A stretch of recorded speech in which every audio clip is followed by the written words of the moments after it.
when I talk about your homeschooling being behind, I'm not talking about your student not being on level, whatever that looks like for you. I'm talking about not getting the work done.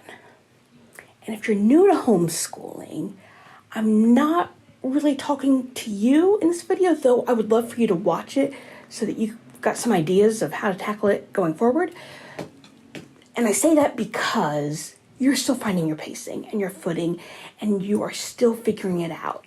Even third, fourth year homeschoolers you're still new in the grand scheme of things. Okay? And for you, don't panic. Just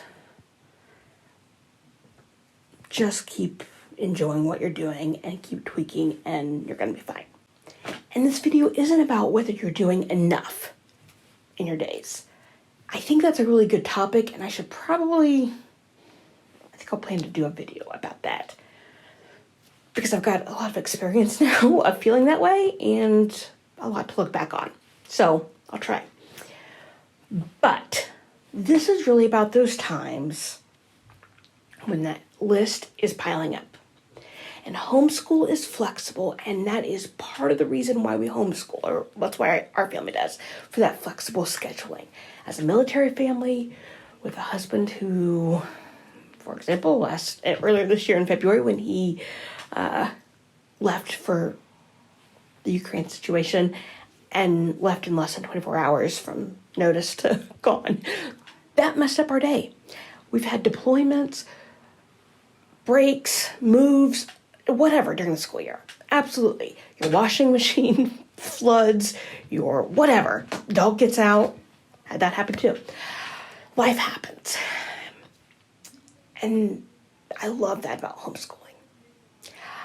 It's also one of the things that I think we can almost use it, an excuse. I'm not sure if that's quite the right word, but it's really easy to say, oh, well,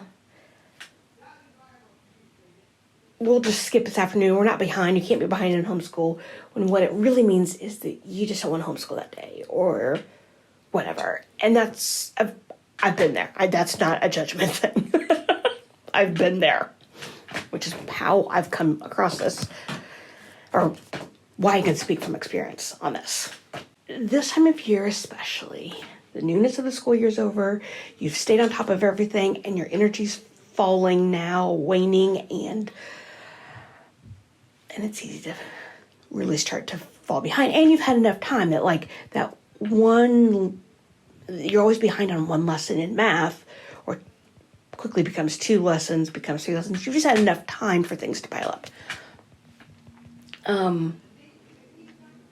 And as I was preparing this video and thinking about it, that little sentence, I think it's from Susan Weisbauer, a little quote about everyone wants to stop homeschooling in November and February. Well, there's a lot of reasons about that, and I've talked about that. But no doubt, this is probably part of it. I never made that connection. But you're feeling so behind and you're overwhelmed, and by November, you're like, I can't do it. Yes, you can. You can homeschool. You're homeschooling, okay? So if you're feeling that way, I understand. And if you need a dose of encouragement, tell me down there that you are feeling that way, and I will speak words of wisdom and love to you, okay? But this year, for the first time, I think ever, we are not behind. Part of that is I've got 14 years of experience now. I've learned how to better pace our lives. And this year's been pretty easy, too. We've not having one less kid has definitely changed my school day. And yeah, that helps too, honestly. This wasn't the case last year. Last year, our fall was a whirlwind, again, with military. But the other part of it is some of the tips I'm going to talk about at the end. So about preventing falling behind. So stay tuned for that. Now, I recently shared about this on my email list. And so but I felt like it really needed a good video about it. If you're not on my email list, link down below. So, how can you go about catching up without the stress and the frustration that comes with it? Because that is going to suck the joy out of your homeschool quicker than the piled up list. And if there's anything that makes you want to quit homeschooling more than, whatever other reasons. For me, the biggest one is when I'm frustrated and there's no joy in our days. First thing I want you to do to catch up is to take a deep breath. Let your shoulders fall. Whether you have a big pile or a small pile, we're going to tackle it now, okay? Whatever has happened that's caused that list to pile up, you can't change it. And I always feel better when I just tackle whatever the task is and make a plan, because then whatever the stress is, well, I've got a plan. So that's what we're going to do today, okay? Because I don't want the pile to grow bigger for you, but I also don't want you, I want you to enjoy your homeschool, okay? Love what you're doing. So, next thing I need you to do is grab a sheet of paper, whatever you've got, your phone, even whatever, and make a list of what needs done. Now, maybe it's just going through your planner and jotting down everything that's not been crossed off, or I use an online tracker, an online planner, and it lists everything that hasn't been completed yet, which is both handy and not handy, or demoralizing some days, some weeks. Make a list, okay? Now, and you know what? Right now, hit pause and go do that, okay? Now, next thing we're going to do is go through that list and prioritize. What things are you going to keep? What things really need done? And what things are okay to let go of? If there is a book on there that, like a novel, for example, that you are behind on and no one is really enjoying it, there are too many great books out there in the world to spend time on a bad book. So put it aside. Mark it off. On the other hand, math, you want to keep those lessons. Well, you may not want to, but you need to. Okay? So go through that list. Again, if you want to do this as you're going along, hit pause and just do that. Now you're going to take a look at your list. Is there anything on your list that you can just check for mastery of, rather than feeling like it needs to be completed? For example, if there's a spelling list, go through your list, have your kids spell the words. If they get a 70 or 80% of it, mark it off. Mastered, good enough. Same even with maybe a math lesson.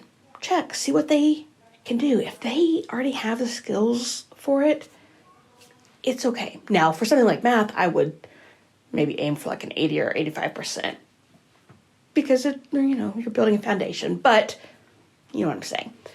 Go through the list and just take a look and figure out what things might be able to be mastered versus completed. Now that you've got your list, your final list, let's figure out how you're going to get through it. First thing I would prioritize are the things that you wrote down as to be mastered. Okay? I would start your next school day, 15, 30 minutes, whatever you think you're going to need, and I would try to cross off as many of those things as possible. That sense of completion will feel good for your kids and for you. Then, after you've blocked off time, and please write it down on your calendar to do it, because if you're like me, you'll probably forget. Take a look at the rest of the stuff. How are you realistically going to catch up? And I want you to be realistic about it, because saying that you're going to do an extra hour of school for every day for the next week is probably not going to happen if you're already struggling to get in a full school day. Okay? What I like to do, and depending on the year, some years I have just added an extra hour at some point in the week. Do it one time a week, even on a Saturday morning or something, depending on what your home life schedule is. Maybe for you, it's more realistic that every day for the next couple of weeks you add 10 or 15 minutes onto your school day, or 3 times a week you add it on until it's completed.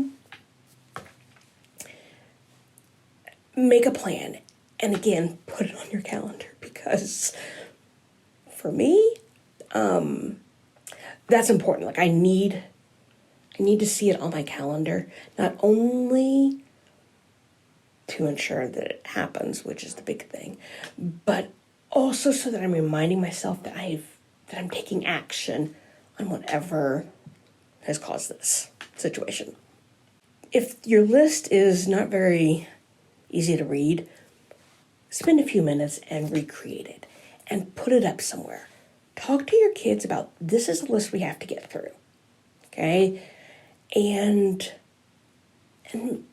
help them to feel empowered. You're going to feel empowered by seeing it, and you guys are going to feel great as you mark those things off the list. Now that you've got your list done, you are ready to tackle it. We're going to deal with the part that for me is the more uncomfortable part, and that's the prevention. The first question is one I really don't like, and it's examining my why. What has happened for this? Is it something that just life event happened?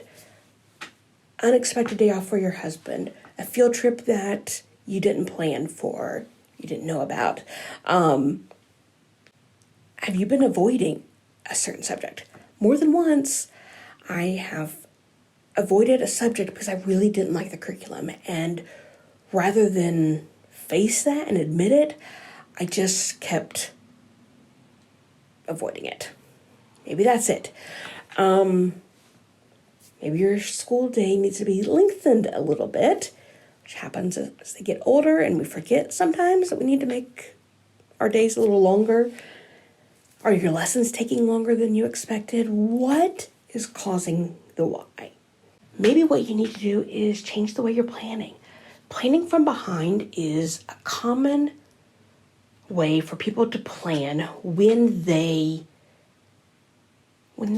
especially when they lead a very flexible homeschool life, I should say. Because, if you can't guess from the name, what you're doing is really just doing the next thing in your homeschool day and then writing down what you did. Instead of writing down what you're going to do and hoping it happens, writing down what you actually did means that, well, you're never really behind because you don't have those plans. And it's a great way for some families. For me, it would not be ideal because I don't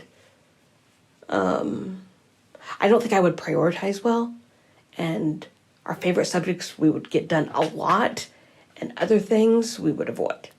And I've got to keep that balance for my own sake. And my last thing for you is to think about what your whys are and be realistic moving forward. For math, and I learned this several years ago because we were getting what I felt like was behind, that I needed to build in catch-up days. Depending on the curriculum, 1 or 2 a chapter was enough to keep us from falling behind. And it relieved that stress from feeling like I gotta be Miss Drill Sergeant Mom to get it done so that we weren't behind whatever that meant. To fix it, I just built in a little bit of a buffer. If that's what it is, do that. If you need to make your school day a little longer, start adding on 5 or 10 minutes at a time for a couple weeks, and then add on more until you've found the length of day that your homeschool benefits from. What other advice have I learned the hard way? Well, click on the screen. I don't know, this way I think. And go check out my playlist of other advice I've learned the hard way. I'll see you over there.